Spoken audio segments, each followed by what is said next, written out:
Hello అండి, నేను doctor Purnima, working as a fertility specialist at 49 Karimnagar branch. So ఈరోజు మనం చాలా ఇంట్రెస్టింగ్ టాపిక్ గురించి మాట్లాడుకుంటున్నామండి. అదేంటంటే అద్దె గర్భం.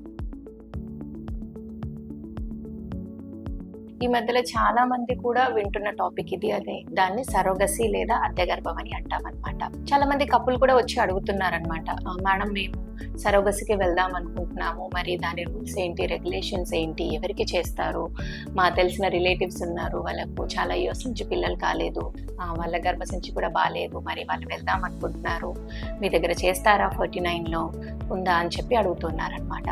అలాంటి కపుల్స్ అందరి కోసం అసలు అద్దె గర్భం ఎలాంటి కపుల్కి వెళ్తాము, గర్భం అద్దె ఇచ్చే ఆ లేడీస్ని మేము ఎలా సెలెక్ట్ చేస్తాము అన్న టాపిక్ గురించి డీటెయిల్స్ ఈరోజు మాట్లాడుకుందామండి. దీన్ని మనం ఇంగ్లీష్లో సరోగసీ అంటామన్నమాట. సరోగేషన్ అంటే వేరే వాళ్ళకి మనం హెల్ప్ తీసుకోవడం అనమాట.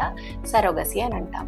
ఈ సరోగసీ ఫస్ట్ ఎవరికి చేస్తాము అని తెలుసుకునే ముందు అసలు సరోగసీలో ఉన్న టైప్స్ ఏంటి, అందులో మనం అసలు ఇండియాలో మనం ఏం అలో చేస్తున్నాము, ఇండియాలో ఉన్న రూల్స్ ప్రకారంగా మనం ఎలా చేయొచ్చు అన్నది మనం ఈరోజు ఫస్ట్ తెలుసుకుందాము. సో ఈ సరోగసీలో కూడా రెండు రకాలు ఉంటాయండి. ఒకటి ట్రూ సరోగసీ, రెండవది జెస్టేషనల్ సరోగసీ అన్నమాట. ట్రూ సరోగసీ అంటే ఏంటంటే, ఇప్పుడు మనం సరోగసీలో జనరల్గా ఏం చేస్తాము అంటే, ఆ సరోగేట్ మదర్ ఎవరైతే అద్దె గర్భం ఇచ్చే వాళ్ళు ఉన్నారో వాళ్ళని తీసుకొని, ట్రూ సరోగసీలో అయితే ఎగ్ వాళ్ళదే తీసుకుంటాం అన్నమాట.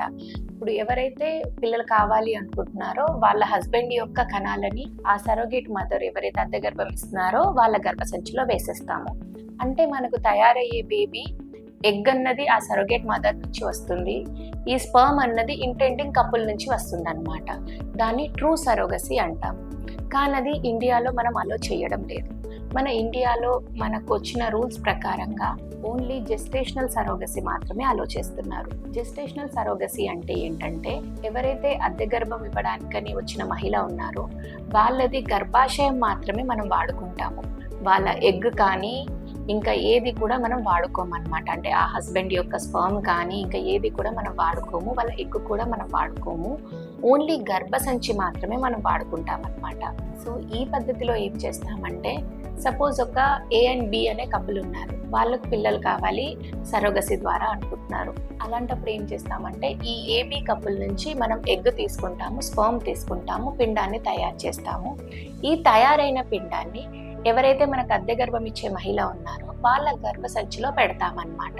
అంటే పిండం మనదే, ఓన్లీ గర్భసంచి మాత్రమే మనం తెచ్చుకొని వాడుకుంటున్నాము.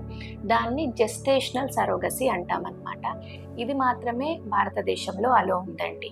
మిగిలిన ఏ పద్ధతిలోనూ కూడా మనం వాడుకోవడానికి అలో లేదు. ఇంకా కొంచెం ముందుకు వెళ్ళి మనకు చిన్నగా ఒక ఏమంటారంటే ఒక వీలును కల్పించింది మన లా. ఏంటంటే, ఈ ఎవరైతే ఇంటెండింగ్ కపుల్ ఉన్నారో, మనం ఇందాక ఏఆర్బి అనుకున్నాము, వాళ్ళిద్దరిట్లో ఎవరైనా ఒక్కరిదైనా సరే, అంటే ఒక్క ఊసైట్ అయినా సరే, ఒక స్పర్మ్ అయినా సరే, అట్లీస్ట్ ఆ కపుల్ది ఏదైనా ఒకటైనా ఉండేలాగా చూసుకోవచ్చు. ఇంకొకటి బయట డోనార్ నుండి తీసుకోవచ్చు అనే అవకాశాన్ని కూడా మన లా అన్నది కల్పించిందండి. కాకపోతే అది అందరు కపుల్కి వర్తించదు. దానికి కొన్ని రూల్స్ అండ్ రెగ్యులేషన్స్ ఉన్నాయన్నమాట. స్పెషల్ పర్మిషన్ కింద అలా కూడా ఆలోచిస్తున్నారండి. సో ఇదండి ఎలాంటి కపుల్కి మనం ఏ పద్ధతిలో చేస్తాము అన్నది ఈ సరోగసీకి సంబంధించిన డీటెయిల్స్. నెక్స్ట్ సెషన్లో మనం ఏం మాట్లాడుకుందాము అంటే, ఈ సరోగసీ చేయడానికి ఇండికేషన్స్ ఏంటి, ఆ సరోగేట్ మదర్ని ఎలా సెలెక్ట్ చేస్తాము అన్నది మనం నెక్స్ట్ వీడియోలో చూద్దాం. Thank you.